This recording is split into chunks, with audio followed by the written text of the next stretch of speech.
And a silence. Well, the conversation does get a little more heated than that, but just think about this when you're watching it. Think about all the things we said behind the scenes. And then you've probably got the true story. Now, meanwhile, I'm about to give you the weather, but I thought I'd go for the world record of being on Channel 31 on Bent TV on a Monday night and having the most amount of costume changes. I think I'm even beating Tabitha. And now it's time for the weather. Tonight will be largely fine, which means hot in a little room with a camera. A brief shower or two if is possible, and on Tuesday it should be fine and mainly sunny with light to moderate north to northwesterly winds after bayside sea breezes. There'll be an overnight low of 21 degrees with a maximum of 35. On Wednesday it'll be minimum of 21 and a maximum of 33, and there'll be an afternoon cool change, which I'm really looking forward to. On Thursday, becoming fine again with a minimum of 16 and a beautiful 24 degree maximum. Then on Friday, fine with 15 degree minimum and a lovely 27 degree day. Now we go back to blah, blah, blah.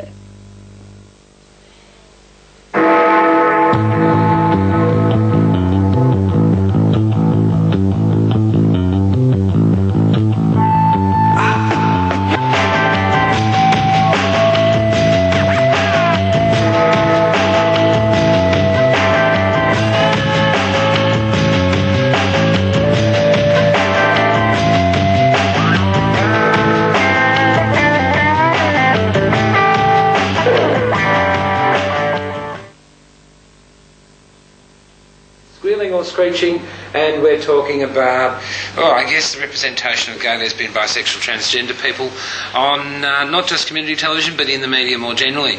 James Curry, you're involved in IMITV now, but you've watched Bent TV and our ilk for some time. Yeah. What was your reaction to SQUEAL when you first saw it? Were they talking over each other? Were they being screaming drag queens? Well, I think that's the style. Tizzy queens. That's the style of programming, Ralph. I mean, you can't really have a show called SQUEAL and have it sort of all formal and you know, quiet. That's the general idea of the show. But I find making TV, one of the problems is appealing to many demographics, sort of thing. It's hard to do. So I don't know. You can't have everything in one show. You can only have a certain sort of theme. Do you get it? You're not a screaming queen. Well, today you're not a screaming queen. Not tonight. Maybe later. Are you comfortable with lots of screaming queens around you? Yeah. I think it's great. Just the gay scene, like you said, is full of that sort of thing. Not to stereotype, obviously, but it does represent a large proportion of the gay community. Just the clubland, don't you think? 'Cause that's the most visual part of the gay community. Yeah. But there are other elements to the clubland. I mean, not everybody out on the scene like is. the land as well. But I do think it is a necessary part of the gay sort of community. What, drag queens and drag kings are a necessary part? Why are they necessary? They keep the atmosphere, I think. I mean, I'm not really too sure how to phrase this, but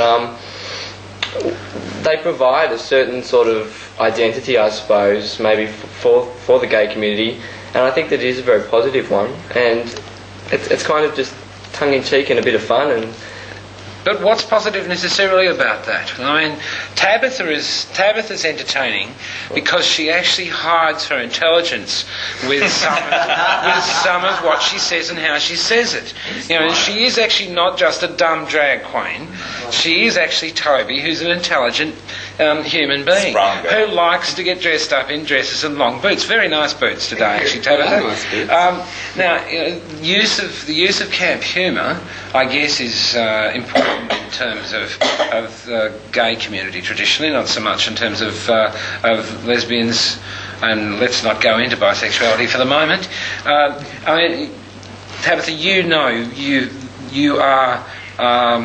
you're in a community of drag queens that includes some real dumb bunnies that don't have anything to say, that are just froth.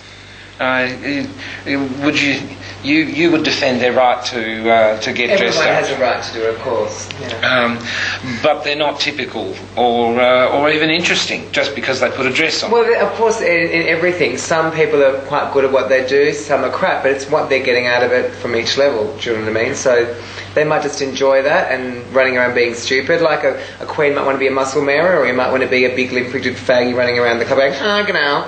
But that's just what it is, do you know what I mean? So, well, what about Miss Shitty one? Shocking. Miss Shitty, yes. Psychiatrically ill. Miss Shitty. This is another alter ego that we have in the room. My character. What would Miss Shitty be saying if she was sitting with Dave, pursed-lipped, watching Squeal? And the cyberspace is basically. I mean, how do we know that these people are real anyway? Thank you. I mean, who are these fucking people that send emails? Are they coming from the Outlook cafe, from any fucking cyber cafe? It could have been done by the same person. You just don't know. Now we don't know. Yeah, we're talking about these people. I'm the devil's advocate, by the way. You did your original email message, but there's been the odd message since. There's been more than the odd message. Well, how many messages has there been about this issue of whether Squeal are froth or not? Well, there's been well over 100 messages on Queer News Melbourne. So how does that compare to other issues? Well, it's probably the second most spoken about thread of messages that we've had on Q Melbourne since its inception. The previous ones, I think, were related to Mardi Gras or something. The quality of the drugs at Mardi Gras, or just the Mardi Gras and the Sydney-centric necessity of Mardi Gras. But this was the second most interesting thread we've had. It's stimulated quite a good deal of discussion. What sort of discussion? Well, basically along the lines, a lot of people had fairly strong opinions. It was apparent. I have to tell you that most of them were supportive of my criticism. Why didn't they come in?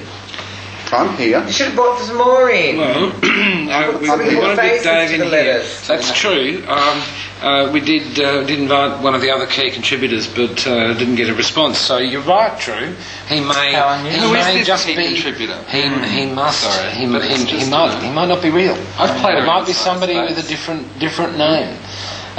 You've played around in cyberspace. There are no boundaries. None whatsoever. Well, no. Dave has a boundary in Q News because Dave is a moderator, and he will stop some messages. You said because of libel or slander. What about if you're not sure whether somebody's real or not? Somebody's got a real name.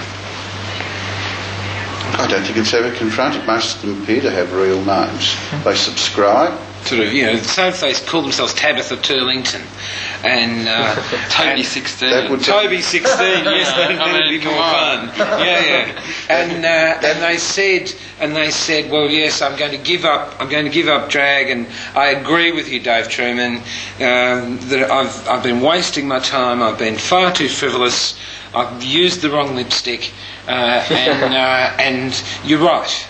Well, what would you do then? Would you moderate that in or moderate that out?